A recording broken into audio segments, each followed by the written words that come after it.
Bismillahirrahmanirrahim. Assalamualaikum warahmatullahi wabarakatuh. Alhamdulillah kita berjumpa lagi di pagi hari ini, pagi yang begitu cerah. Kita berkumpul di sini di lantai 2 Gedung Rasio, Jalan Masjid Silaturahim 36 Kalimanggis, Cibubur. Kita jumpa lagi dalam Psikologi Keluarga bersama Ustadz Husin Alatas, Ustadz Abu Bakar Baraja, dan Bahaja Nur Nuning. Alhamdulillah semua sudah berada di sini. Di sini juga ada tamu kita, Bapak Agus, Bapak Wafi, dan juga Ustadz Junaidi. Alhamdulillah membuat kita tambah semangat ya. Dan switcher dan kamera dipegang oleh Kang Atep Setiabudi. Alhamdulillah. Terima kasih Kang Atep. Jadi acara ini bisa berlangsung, bisa tayang di YouTube. Baik, kasus yang masuk adalah tentang seorang suami yang mengeluh karena istrinya aktif di organisasi. Dia mohon pengarahannya supaya tidak keluar rel. Yang satu lagi, seorang istri yang membuka HP suaminya, kok teman-temannya laki-laki semua. Jadi ada kecurigaan, jangan-jangan LGBT. Ya, nanti akan dibahas oleh Ustadz Husin dan Ustadz Abu Bakar. Assalamualaikum Ustadz Husin, Ustadz Abu Bakar. Baik, kita mulai acara ini dengan membaca Al-Fatihah. A'udzu billahi minasy syaithanir rajim. Bismillahirrahmanirrahim. Alhamdulillahi rabbil alamin. Ar-Rahmanir Rahim. Maliki yaumiddin. Iyyaka na'budu wa iyyaka nasta'in. Ihdinas siratal mustaqim. صراط الذين أنعمت عليهم غير المغضوب عليهم ولا الضالين.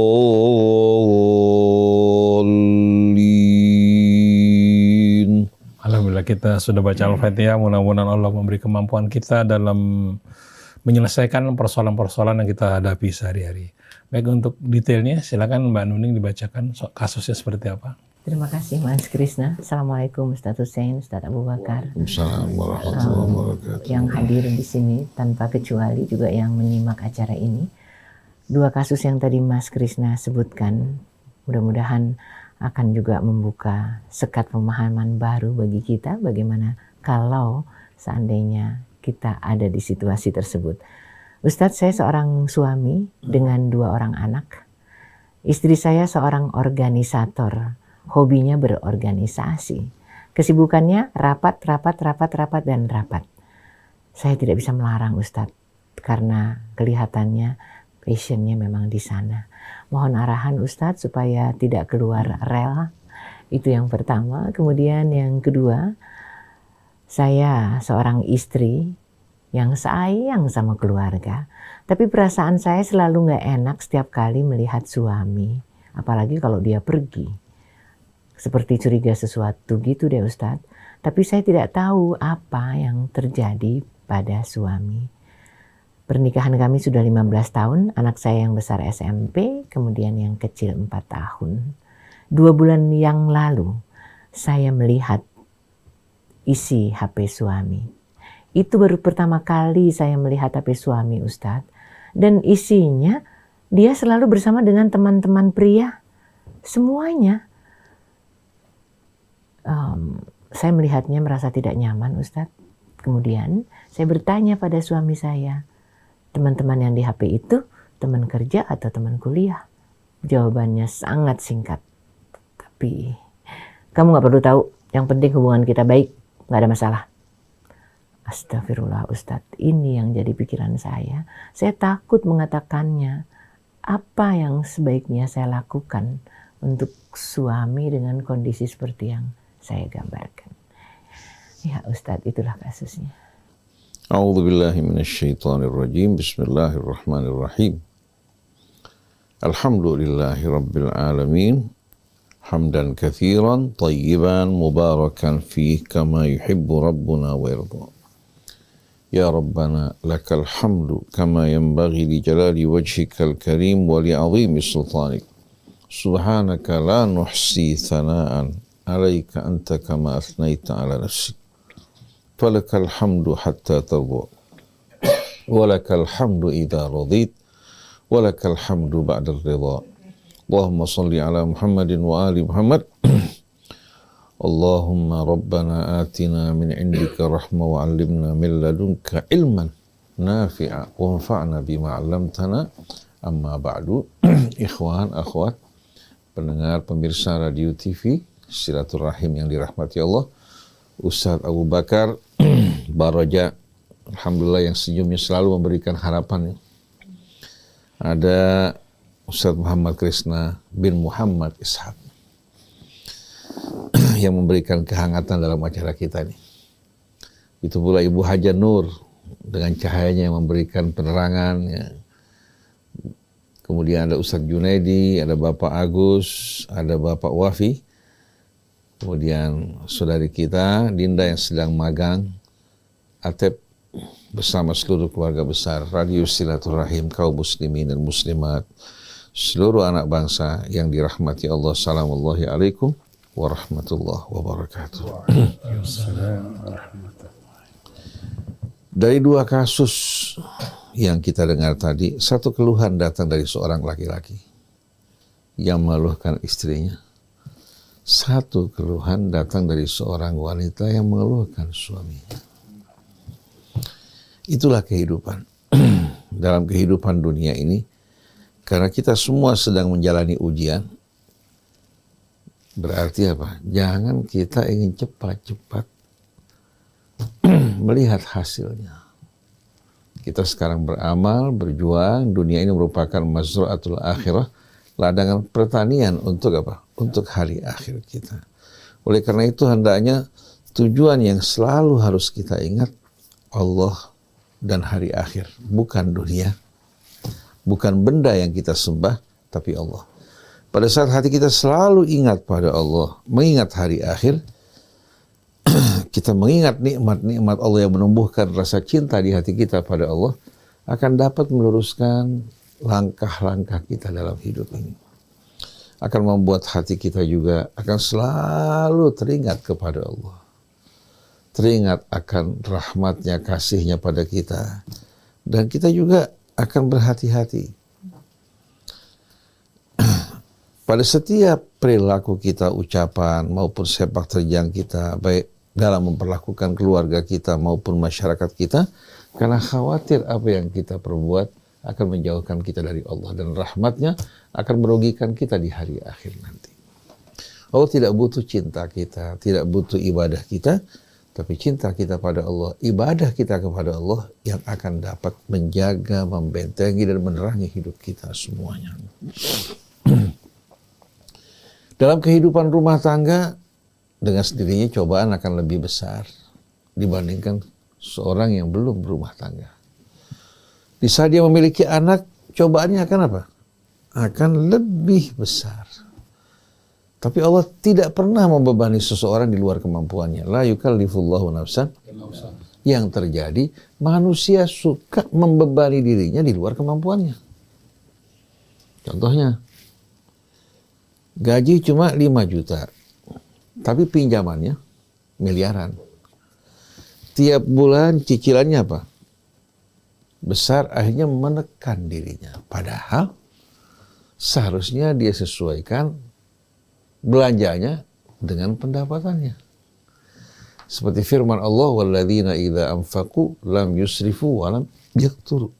Orang yang beriman yang dikasihi Allah ini, kalau mereka berinfak tidak kikir tapi juga tidak berlebih-lebihan. Wa kana baina dzalika qawama. Dia dalam menjalani kehidupan ekonominya betul-betul berada pada jalan tengah, hingga tidak membebani dirinya. Jadi kalau kita mengalami beban yang berat, sebetulnya bukan beban yang datang dari Allah, tapi beban yang kita buat untuk diri kita. Begitu pula dalam kehidupan rumah tangga. Datangnya, munculnya persoalan yang berat, yang sulit, kalau bukan karena perilaku suami, perilaku istri, atau perilaku keduanya. Akhirnya, persoalan yang sederhana menjadi apa? Menjadi sulit, yang kecil menjadi besar, karena mereka menyikapi dengan cara yang tidak bijak. Oleh karena itu, bagi kasus yang pertama tadi, seorang suami mengeluhkan istrinya yang sibuk organisasi, dan ini banyak banyak kita jumpai. Apakah itu merupakan pelarian dari seorang wanita? Apakah merupakan hobi, ya, menyalurkan dia punya hobi? Yang jelas suami istri terikat dengan aturan, ada hak dan kewajiban. Kalau suami mengabaikan kewajibannya pada istrinya, atau istri mengabaikan kewajibannya pada suami, maka mereka melakukan dosa besar. Jadi suami istri harus betul-betul menyadari bahwa perilaku mereka, perbuatan mereka diawasi oleh Allah. Jangan mengatakan, saya mau berbuat apa yang saya mau. Ada urusan apa dengan kamu? Saya nggak minta uang kamu, ya, nggak membebani kamu. Itu ucapan yang salah. Di saat seorang menjadi suami, dia punya tanggung jawab. Di samping dia memiliki hak. Dia berhak meminta haknya pada istrinya, tapi dia juga apa? Punya kewajiban untuk memenuhi hak istrinya. Maka dalam hal ini, bila bapak tidak berdaya untuk, ya, menegur istri, ingatkan dia pada Allah.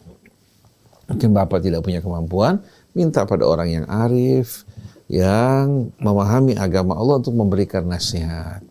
Kamu berhak menyalurkan hobi kamu, tapi kamu ingat, kamu punya tanggung jawab terhadap suami kamu, terhadap anak-anak kamu. Kalau kamu abaikan kewajiban kamu, berarti kamu melakukan pelanggaran. Sebagaimana suami kamu juga mempunyai kewajiban atas kamu. Tapi kalau masing-masing mengabaikan kewajibannya, berarti mereka meruntuhkan bangunan rumah tangga yang mereka bangun. Bukan karena Allah berbuat zalim, tapi karena apa? Karena diri mereka sendiri. Wa ma zalamahumullah walakin kanu anfusahum yadhlimun. Allah tidak pernah menzalimi mereka, tapi mereka yang menzalimi diri mereka sendiri. Jadi dalam menghadapi kasus ini, memang kalau bapak berbicara langsung pada istri, meminta supaya dia berdiam di rumah pada saat di mana dia wajib menjalankan kewajibannya. Jangan pulang ke rumah setelah letih, muncul keluhan, saya juga capek, saya juga sibuk, bukan hanya kamu. Maka dengan sendirinya rumah tangga sedikit demi sedikit cahayanya akan pudar, kehangatannya akan hilang, akhirnya muncul nanti, akhirnya apa? Kebekuan di hati mereka. Akhirnya suami karena tidak mendapatkan hak dari istrinya, jangan salahkan kalau seandainya dia mencelok, ya, di pohon orang lain.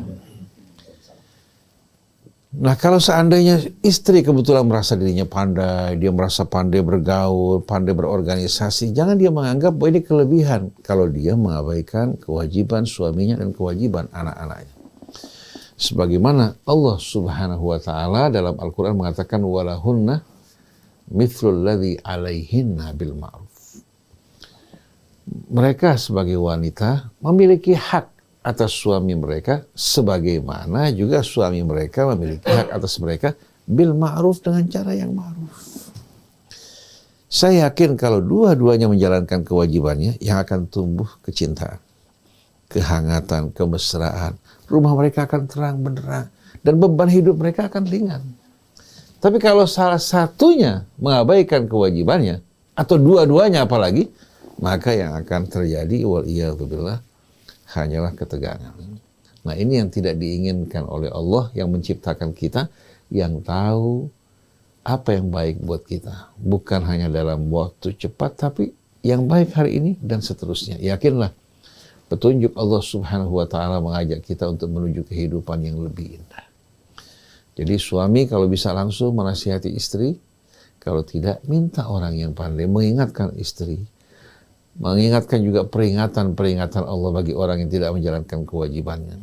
Mengingatkan bahwa perbuatannya ini berdampak negatif baik terhadap suami maupun terhadap anak-anaknya. Dan terbukti wanita yang sibuk dalam organisasi kurang menjalankan kewajibannya, rumah tangganya, anak-anak itu tumbuh dalam suasana yang kurang baik. Atau bapak sibuk organisasi, sibuk rapat sana-sini, sampai dalam waktu istirahat pun digunakan untuk pertemuan dan rapat. Diabaikan istri dan anaknya. Kalau sampai istrinya berbuat yang tidak-tidak atau anaknya di luar kendali, jangan salahkan kecuali diri sendiri. Oleh karena itu setiap suami maupun istri hendaknya menyadari bahwa mereka sedang menjalani ujian di bawah pengawasan Allah Subhanahu wa taala. Di saat kita berbuat baik pada pasangan kita, pada anak kita, rahmat Allah akan turun. Karena Allah berfirman, "Faman ya'mal mithqala dzarratin wa man ya'mal mithqala dzarratin syarran yarah." Tapi di saat laki mengabaikan kewajibannya atau istri mengabaikan kewajibannya, maka kalau terjadi akibat-akibat buruk yang tak terelakkan, tidak akan mungkin mereka akan mendapatkan obat, datang ke psikolog, datang ke ulama, datang kemanapun tidak akan berguna. Bahkan seandainya masing-masing diberikan kekayaan yang melimpah, tidak akan menyelesaikan persoalan. Hanya dengan cara bertaubat kembali pada Allah, memperbaiki dirinya, menjalankan kewajibannya, baru Allah akan buka pintu rahmatnya bagi mereka. Allah perintahkan kepada laki-laki, wa ashiruhunna bil ma'ruf. Gauli pasangan kalian dengan cara yang ma'ruf. Cara yang ma'rufnya apa? Cara-cara yang menumbuhkan cinta, kehangatan di hati istri kamu. Karena apa yang kamu lakukan, kebaikan ini akan menumbuhkan rasa cinta dan kehangatan. Tapi sikap perilaku kamu yang tidak baik akan menimbulkan kebencian, akan menimbulkan juga kejauhan di hatinya. Fa in karihtumuhunna, kalau kamu nggak suka sama mereka pada sebahagian hal, fa asa an takrahu syai'an an yaj'alallahu fihi khairan katsir. Kadang-kadang kamu nggak suka satu hal pada istri kamu, tapi ternyata terdapat kebaikan yang banyak. Jadi mata kamu jangan hanya melihat hal yang kurang, lihat kelebihan-kelebihannya, lihat kebaikan-kebaikannya. Oleh karena itu, walaupun seorang laki-laki menikahi wanita yang tercantik, yang baik ya, kalau dia hanya pandai melihat yang kurang, dia tidak akan lihat keindahan istrinya. Tapi ada laki-laki, istrinya biasa-biasa, tapi di matanya begitu indah, menarik, dan menawan. Kenapa? Karena dia orang yang pandai mensyukuri nikmat Allah Subhanahu wa Ta'ala. Saya terkenang pada kisah yang mungkin saya pernah ceritakan. Seorang laki-laki yang soleh menikah dengan seorang wanita yang salihah. Tapi lakinya tidak tampan. Si perempuan cantik jelita. Si laki betul-betul peduli terhadap istrinya, sayang. Si istri pertama menikah, sebetulnya berat hati dia menerima laki tersebut. Tapi karena orang tua, keluarga, mengingatkan bahwa ini laki-laki baik, sayang kamu kehilangan dia. Walaupun dari sisi ketampanan, kurang. Tapi karena perlakuan suami yang baik, si istri, subhanallah, hatinya penuh dengan rasa cinta pada suaminya. Matanya tertahan dari pandangan-pandangan yang tidak baik. Satu hari si istri mengatakan, insya Allah, Allah Subhanahu wa Ta'ala akan kumpulkan kita di taman syurganya bersama para kekasihnya. Si laki-laki mengatakan, apa dasarnya? Dasarnya Allah mencoba kita masing-masing. Allah mencoba saya ya, dengan seorang laki-laki ya, yang tidak tampan, ya, yang tidak punya kelebihan dari sisi postur. Allah Subhanahu wa Ta'ala jadikan saya hamba yang bersyukur, menerima cobaan yang datang dari Allah. Sedangkan kamu diberikan istri yang cantik, kamu bersyukur pada Allah Subhanahu wa Ta'ala. Kamu syukuri nikmat Allah Subhanahu wa Ta'ala. Kamu perlakukan istri kamu dengan cara yang mulia, kamu juga taat pada Allah Ta'ala. Orang yang bersyukur, yang bersabar akan mendapatkan janji Allah Subhanahu wa Ta'ala. In syakartum la azidannakum wa la in kafartum. Yang bersabar, innama yuwaffas sabiruna ajrahum bighairi hisab. Pasangan rumah tangga bagaimanapun idealnya di mata orang, tidak pernah ada yang sempurna. Tidak pernah ada yang sempurna, mustahil. Kalau orang bertanya pada kita, wanita yang mana yang paling cantik? Katakan istri saya. Kenapa? Itu yang Allah halalkan buat kita. Adapun keindahan yang tidak halal, bisa seorang menjamahnya, dia akan menjamah sesuatu yang busuk. Tapi istrinya itu yang tercantik, karena itu yang Allah anugerahkan, hadiahkan buat dirinya. Kalau kamu bersyukur pada Allah, kamu akan lihat kelebihan istri kamu. Tapi kalau kamu tidak mensyukuri nikmat Allah, walaupun kamu menikahi seluruh wanita cantik, selalu kamu merasa kurang. Betul enggak? Jadi betapa indahnya kita kalau hidup dengan rasa syukur dan menyadari tujuan hidup kita. Kita sedang berjuang, sedang mengalami ujian. Dunia kita ladang untuk akhirat kita. Hingga kita tidak fokus perhatian kita terhadap dunia, tapi kita gunakan dunia kita untuk akhirat kita. Wabtaghi fima atakallahu darul akhirat. Adapun kasus yang kedua, ini nyerempet rupanya karena LGBT. Wanita wajar kalau prihatin terhadap suaminya. Suaminya keluar, dia agak khawatir kalau sampai di perempuan dia tergoda oleh wanita lain, pria tergoda wanita lain, wajar. Nah, yang lebih mengerikan kalau sampai dia punya hubungan dengan sesama jenisnya. Dan pada saat ini memang hal ini telah mewabah di mana-mana tempat. Yang paling berbahaya dari LGBT ini, kalau dulu orang beranggapan bahwa ini merupakan kelainan, ini merupakan penyakit, ini merupakan dosa besar sampai Allah turunkan azabnya kepada kaum Sodom. Dan Allah utus nabinya Lut untuk memberikan peringatan kepada mereka dari bahayanya wabah LGBT ini, sampai istri Lut pun bergabung bersama mereka. Bahkan yang membocorkan rahasia Lut ketika 2 tamu datang kepada Lut, yang membocorkan 2 tamu tersebut adalah istrinya. Akhirnya Allah hancurkan kaum Sodom, termasuk diantaranya istri Nabi Allah Lut. Kita lihat. Bahkan ketika Allah menghancurkan kaum Sodom, Allah kirimkan pertama azab dalam bentuk hujan batu. Setelah itu Allah tembalikkan bumi di atas mereka untuk menunjukkan betapa kejinya perbuatan ini, dan perbuatan ini amat-amat dimurkai oleh Allah Subhanahu wa Ta'ala. Peninggalan mereka saat ini hanya merupakan lautan mati. Lautan yang tidak berhubung dengan lautan lepas, kadar garam yang begitu tinggi, ya. Demikian pula kerendahan, ya, yang membuat kondisinya betul-betul amat menyedihkan. Nah, sekarang orang beranggapan bahwa LGBT ini merupakan satu hal yang wajar. Bahkan dalam ensiklopedia Americano, mereka mengatakan bahwasannya apa? LGBT itu bukan kelainan, bukan penyakit, tapi merupakan varian seksual. Merupakan apa? Padahal Allah menciptakan manusia, yang menciptakan mengatakan dia menciptakan manusia dari pasangan pria dan wanita. Berarti kalau ada jenis ketiga, itu merupakan penyimpangan. Seharusnya dijelaskan bahwa ini penyakit dan dosa besar. Tapi sekarang kita lihat propaganda para jurkam LGBT ini, kalau kita lihat betul-betul amat masif. Bahkan di negara-negara yang lain sudah disahkan oleh apa? Oleh wakil-wakil rakyat mereka, seperti terjadi di Spanyol. Bahkan saya ingat ketika Bill Clinton dari Partai Demokrat berkampanye untuk pemilihan dia, di antara dukungan yang diharapkan LGBT, dia berjanji untuk apa? Memberikan dukungan dan mengesahkan perkawinan mereka. Sekarang muncul kasus baru yang betul-betul lebih mengerikan. Di Jawa Timur, diresmikan pernikahan antara seorang manusia dengan kambing betina. Berarti harus ada tambahan lagi, LGBT harus ada tambahan lagi sekarang.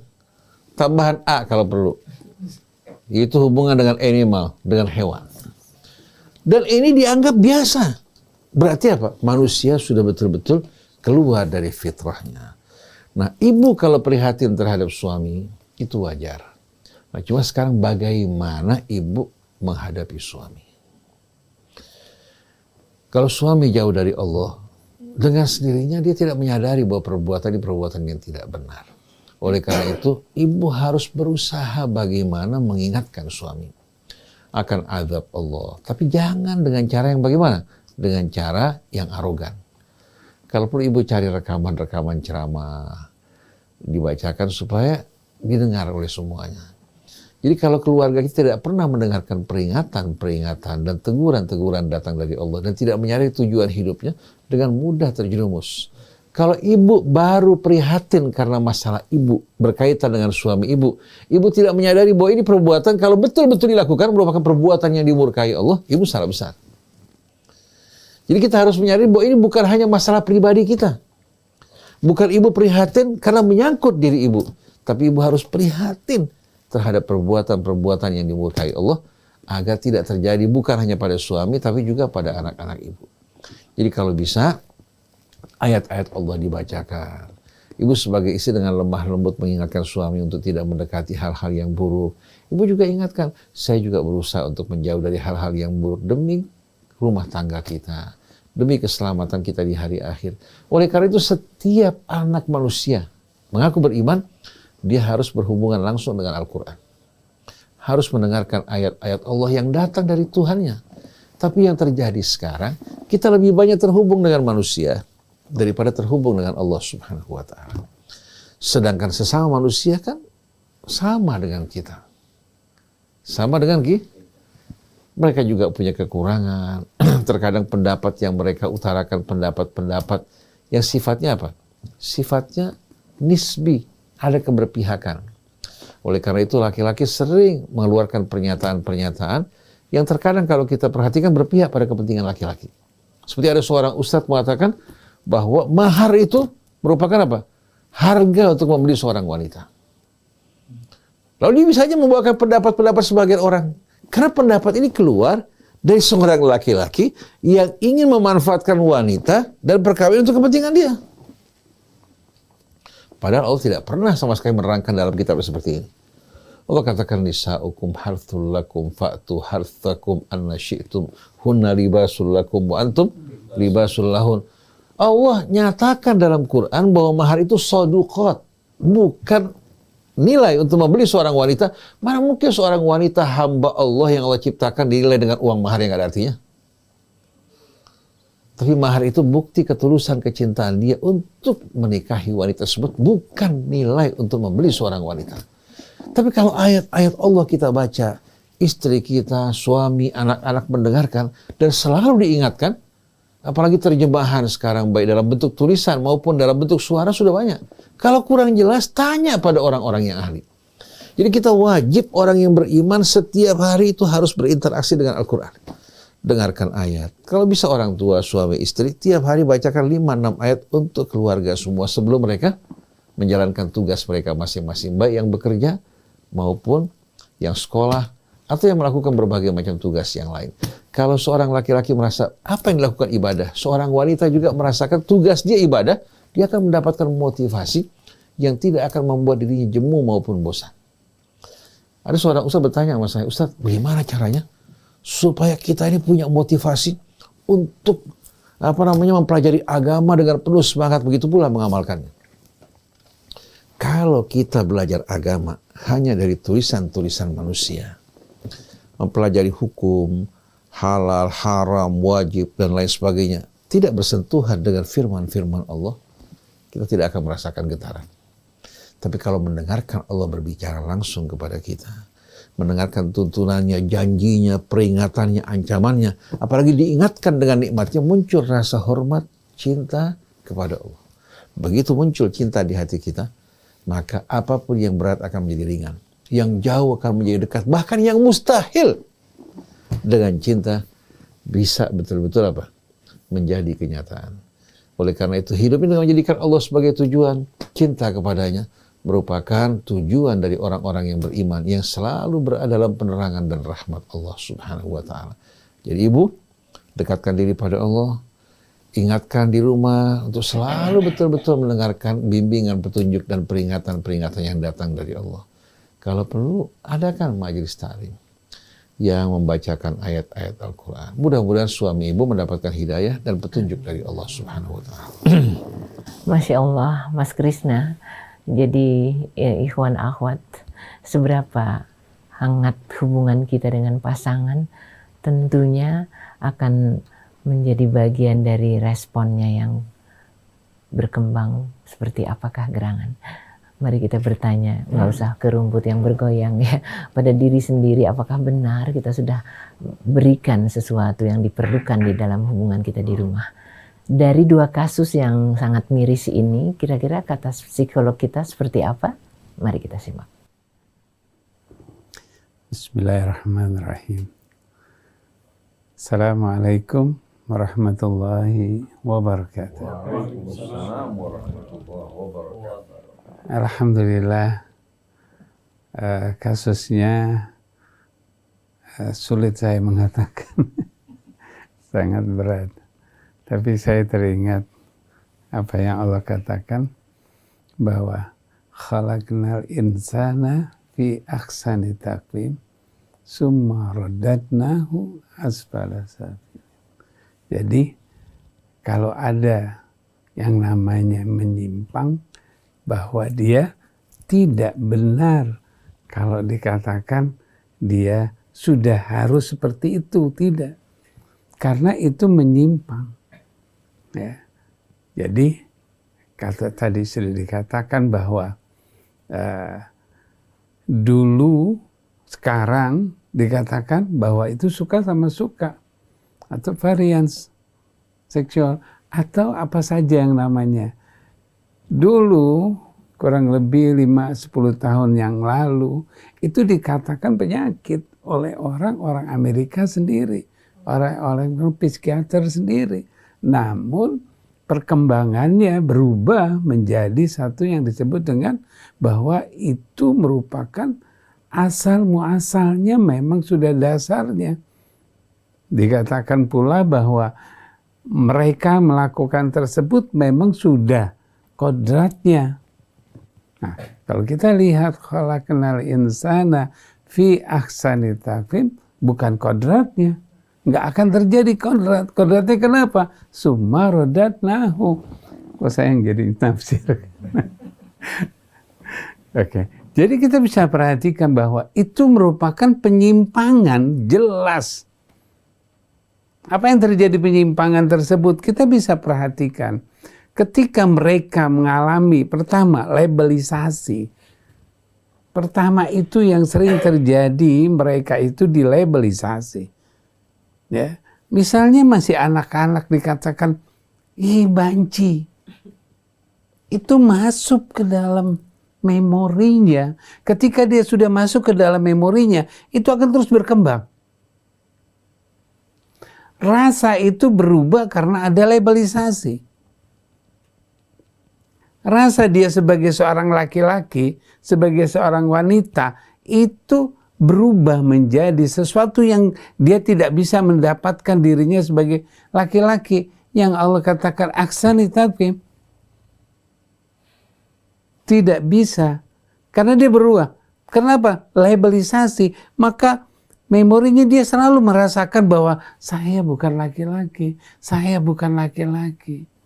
Karena dilabelisasi itu, maka sangat bahaya sekali ketika anak di masa usia pertumbuhan itu dapat labelisasi yang negatif. Ya, itu terjadi banyak sekali. Atau mungkin ketika dia sudah besar, ada beberapa tekanan dalam dirinya dia. Tekanan bahwa dia tidak punya kemampuan. Seperti misalnya seorang suami, kalau ini terjadi, ya, suami yang sedang lagi lemah, mungkin ekonominya menurun, atau mungkin lagi bergebu-gebu dengan obsesinya dia, istrinya melemahkan dia. Kamu tuh cuma khayal doang. Itu menurun. Maka hubungan dia dengan seorang wanita atau istrinya melemah. Kelemahan ini dimanfaatkan buat mereka yang memahami. Karena mereka yang mempunyai hubungan, yang sudah menciptakan hubungan, mereka punya sinyal. Mereka punya sinyal, oh ini lemah, ada kesempatan. Maka mereka yang tidak tahu, nggak ngerti dirinya, ketika tersebut terjadi, mudah dicowel. Mudah disentuh, mudah dirubah berpikirnya. Itu efeknya. Maka mereka tidak terlihat, tapi ada. Kita tidak pernah tahu siapa dia. Jadi begitu dahsyatnya saat ini. Oleh karena itu, dua yang tadi saya sampaikan, bagaimana seorang istri atau seorang ibu jangan melemahkan seorang laki-laki. Begitu juga jangan lemahkan seorang wanita. Karena dia juga bisa lari lebih dahsyat lagi. Oleh karena itu, jangan mencoba melemahkan makhluknya Allah. Hambanya Allah. Ketika kita bisa melemahkan, kita yang terkena. Kita yang terkena. Kita yang akan melihat. Kita efeknya ada kepada kita, efeknya kepada diri kita. Nah, oleh karena itu, kalau misalnya tadi kasus itu yang tadi dibacakan hanya sebatas kecurigaan, kekhawatiran. Buang pikiran kita kecurigaan dan kekhawatiran. Karena itu dia belum melihat buktinya atau belum memperhatikan. Jangan teruskan. Nah, seringnya sering diteruskan. Kita dapat informasi misalnya, maaf saya agak menyimpang sedikit, ya. Kita mendapat informasi bahwa anak kita nakal, anak kita bandel, mencuri misalnya. Ya. Nah, ketika kita dapat informasi, kita sudah berpikir apa? Anak kita mencuri, anak kita melakukan hal yang nggak baik. Begitu pulang berhadapan dengan kita, yang ada di dalam memori kita, dalam pikiran kita apa? Anak kita pencuri, anak kita pembohong, anak kita nakal. Jadi waktu kita mau nasehatin itu, nasihat kita dengan kekesalan dan kemarahan kita padanya. Masukkah itu? Tidak akan pernah masuk. Begitu juga kasus ini. Ketika dia melihat handphonenya dan kemudian dia muncul kecurigaannya. Curiga itu terus ada di dalam pikirannya. Ketika dia berinteraksi atau dia berhubungan atau apa yang terjadi? Curiga. Maka rasa itu tidak akan diterima sama si suami. Ketika si suami tidak mampu merasakannya, ya dia lari. Dia tidak akan berada di situ. Lepaskan kecurigaan kita. Tapi kan ngelihat, oke, lepaskan kecurigaan itu. Lepaskan, yakinkan. Yakinkan, kalau kita yakin, kita minta sama Allah yang tadi Ustaz Husain sudah jelaskan. Kembalikan kita kepada Allah. Ketika kita yakin, Dia tidak akan seperti itu. Allah akan menjaga suami kita. Allah akan memperhatikan, menjaga suami kita. Insya Allah ketika kita berkomunikasi, Dia akan kembali. Dia akan kembali. Belum kejebur, jangan dijorokin. Kalau sudah hampir mau kejebur, kita curiga, kita kagetin aja deh kejebur. Oleh karena itu, jangan kita mencoba untuk mengagetkan dengan kecurigaan kita atau ketakutan kita. Tapi, apa yang bisa kita lakukan buat suami? Bagaimana dia memperhatikan diri kita sebagai seorang istri? Nah, itu yang penting. Bagaimana si suami ini, dia katakan yang penting hidupan kita bahagia. Bahagia yang bagaimana? Apakah kamu merasakan? Kalau kamu sudah merasakan curiga, berarti nggak ada bahagia. Apa yang disebut dengan bahagia buat si suami itu? Dia datang, dia ngasih uang, dia melakukan hal yang biasa, tapi hambar. Yuk kita kasih garam biar supaya nggak hambar. Bagaimana memberikan garamnya? Bagaimana kita menginteraksikan dia? Bagaimana kita datang jadikan menjadi seorang soleha yang benar-benar seperti apa? Seperti tadi yang dijelaskan. Ketakutan kita sabarkan, yakinkan bahwa Allah akan memberi. Jadi jangan kita mengkhawatirkan, lepaskan kekhawatiran kita, yakinkan, tanyakan dia, sabarkan diri kita. Untuk apa? Menarik kembali. Sibukkan suami kita kepada diri kita sebagai seorang istri. Sibukkan. Yang sering saya dapatkan, maaf, ya, suami-suami ini tidak pernah diberikan kesibukan untuk memperhatikan istrinya. Ya, tidak pernah diminta. Kenapa? Karena si istri hanya minta, mana dapat kalau dia tidak pernah berikan. Jadi dia bilang, kenapa sih kamu nggak memperhatikan saya? Kenapa sih kamu nggak mau nyentuh saya? Kenapa sih? Nggak dapat. Tapi bagaimana kamu memberikan perhatian ke dia? Dia akan berikan perhatian pada kita. Bagaimana kita memperhatikan suami agar si suami itu mampu memperhatikan diri kita. Kalau kitanya saja curiga, kitanya saja sibuk juga, maka suami nggak akan dapat. Kalau kita ketakutan, nggak akan dapat.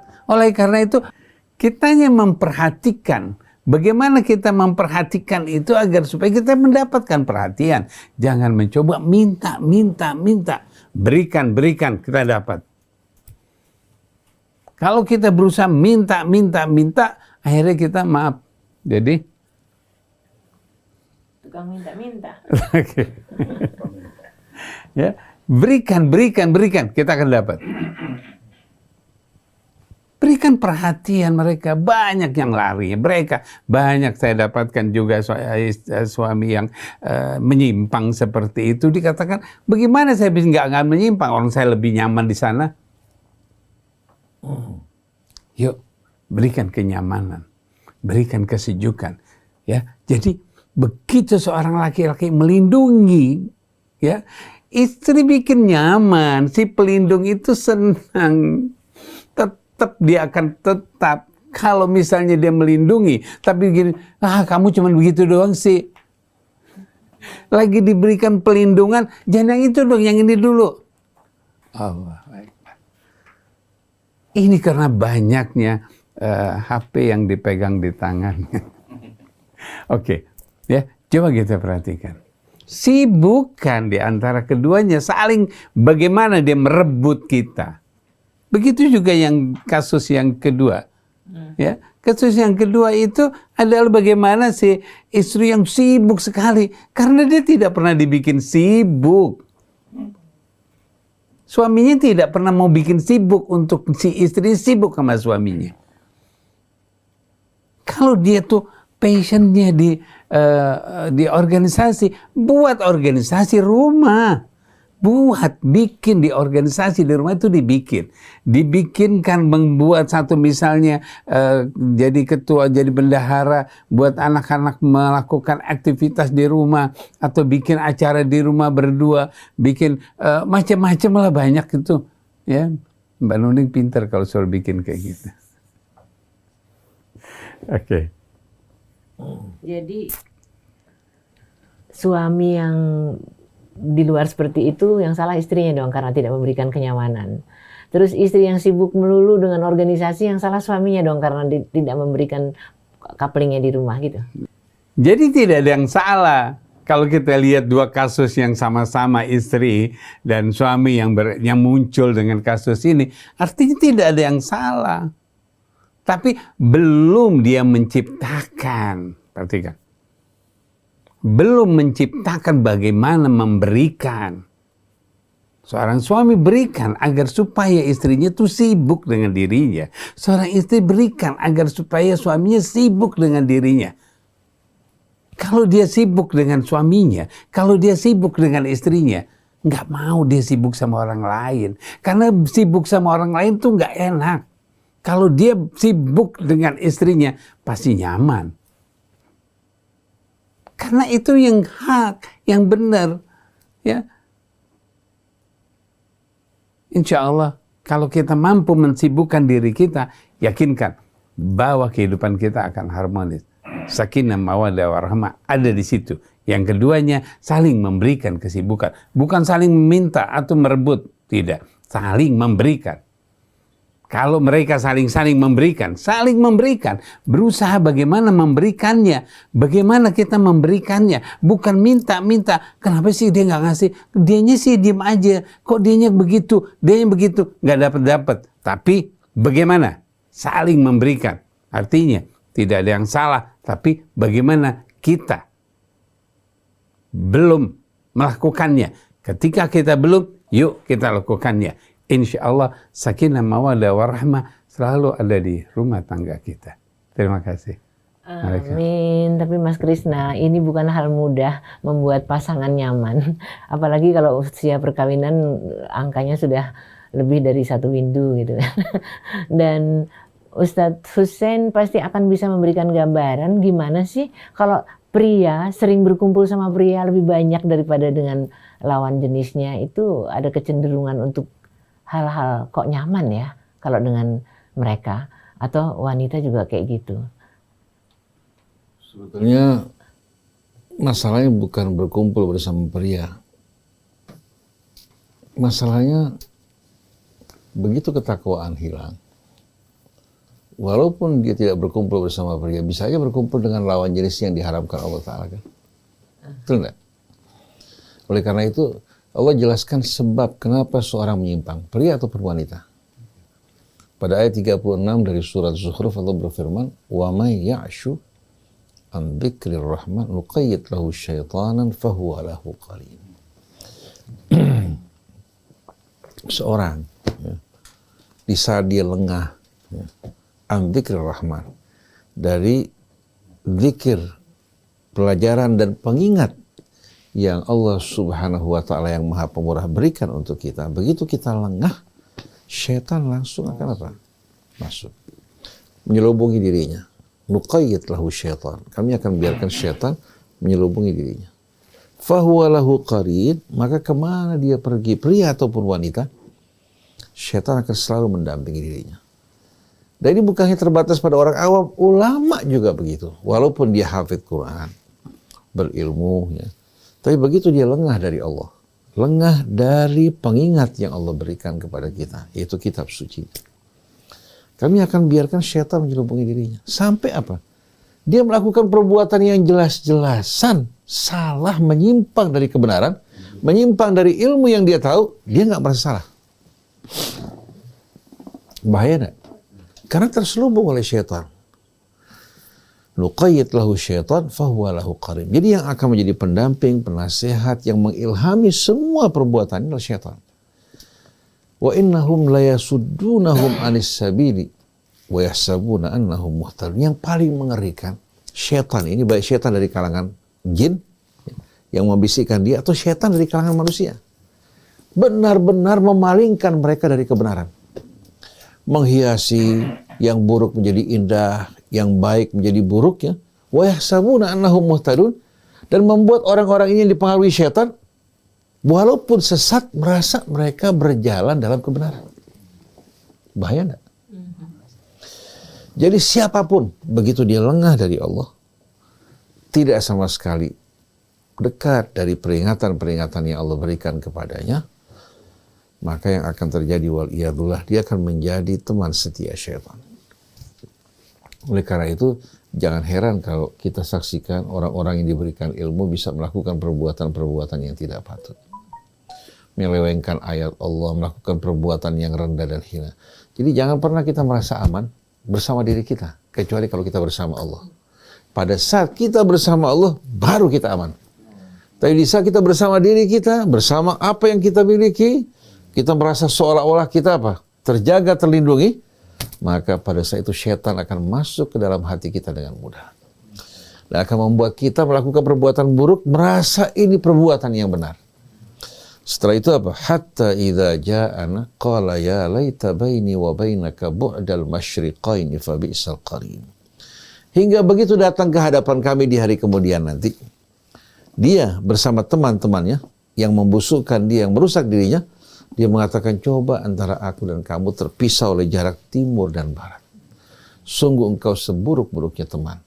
Oleh karena itu, kita dalam berteman juga hendaknya memilih teman yang selalu mengingatkan kita wa tawassaw bil haqqi wa tawassaw bis sabr. Bukan tengani yang menyenangkan kita. Jadi selalu kalau kita berpendapat apa saja, berbuat apa saja, teman bilang, betul, sikap kamu betul-betul tepat, salah. Sampai saya ingat teman saya dulu, kebetulan kupingnya agak kurang dengar. Dia kebetulan belajar agama juga baru, mulai dekat sama Allah Ta'ala.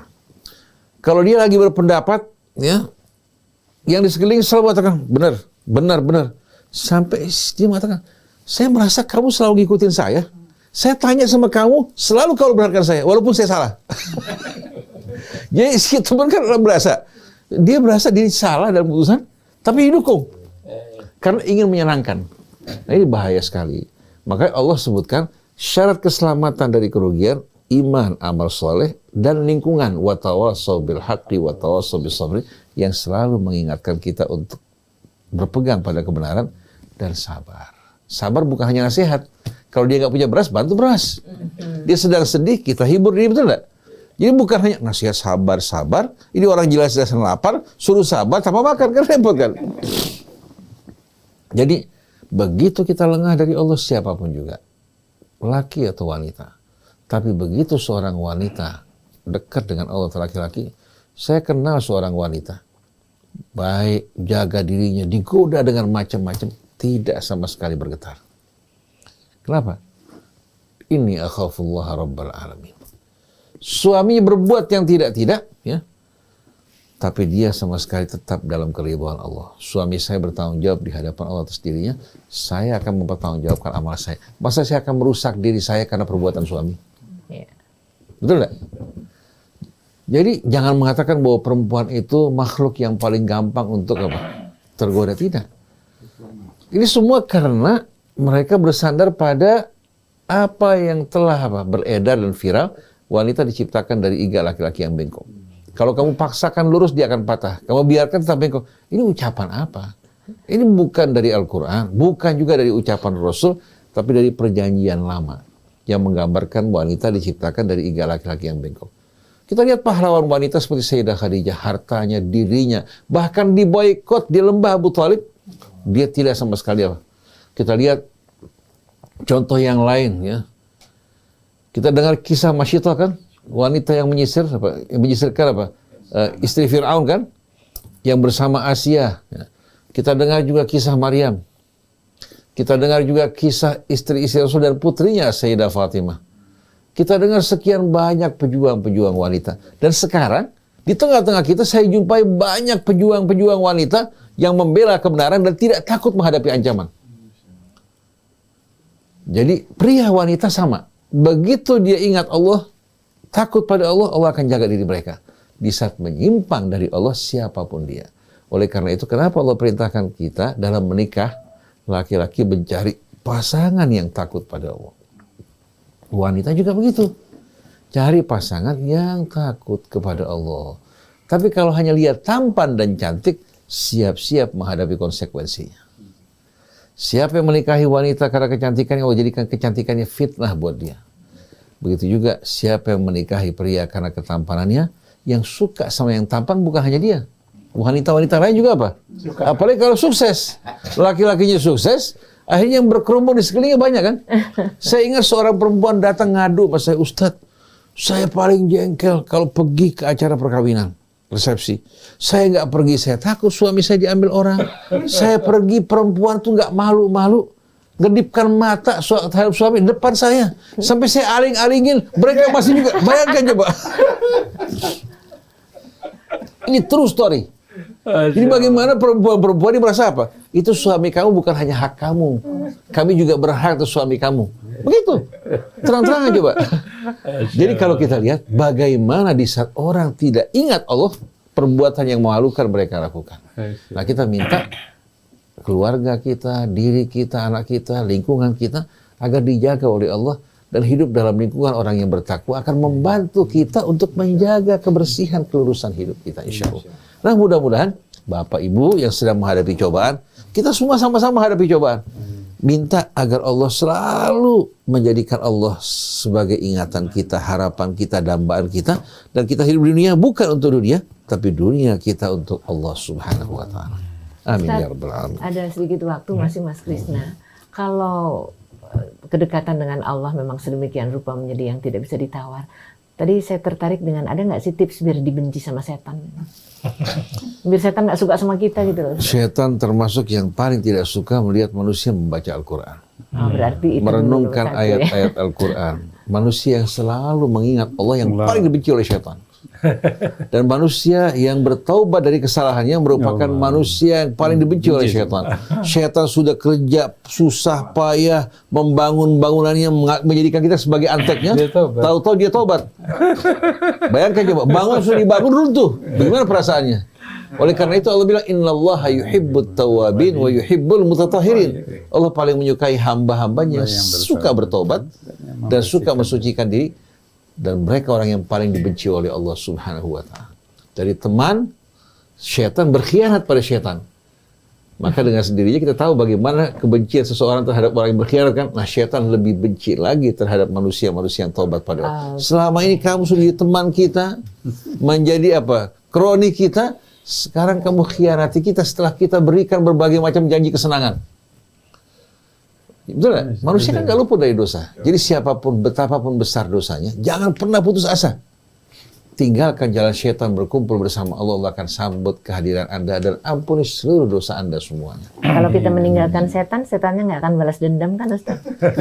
Begitu bergabung dengan Allah, syaitan nggak berdaya lagi. Allah bilang, Inna ibadi, sesungguhnya masuk menjadi hamba-hambaku, laisa laka alaihim sultan. Kamu tidak punya kekuasaan pada mereka. Wa kafa billahi wakila. Cukup Allah yang akan menghadapi kamu, menggantikan dia. Kalau kita berhadapan dengan syaitan, pasti kita kalah. Kenapa? Mereka sudah hidup ribuan tahun. Betul nggak? Punya pengalaman dan trik-trik untuk menyesatkan manusia. Kita pasti kalah sama mereka. Bahkan mereka berada di tempat gelap, kita di tempat terang. Mereka melihat kita, kita nggak melihat mereka. Tapi kalau bersama Allah, Allah yang hadapi mereka. Masya Allah. Hasbunallah wa Oke. ni'mal wakil. Baik, Pak Nening ya, kita sudah dibatasi oleh waktu. Yang penting adalah dekat dengan Allah, banyak bersyukur dan banyak memberi. Oke, terima kasih Ustaz Husein, Ustaz Abu Bakar, Mbak Nuning. Kita akan jumpa lagi insya Allah pada Rabu depan. Saya Muhammad Krisna, Andi Saputra, kemudian Atep Setiabudi, kemudian Anis Mualim dan Yusuf Bangkit. Mohon pamit. Wabillahi taufiq wal hidayah. Assalamualaikum warahmatullahi wabarakatuh. Waalaikumsalam.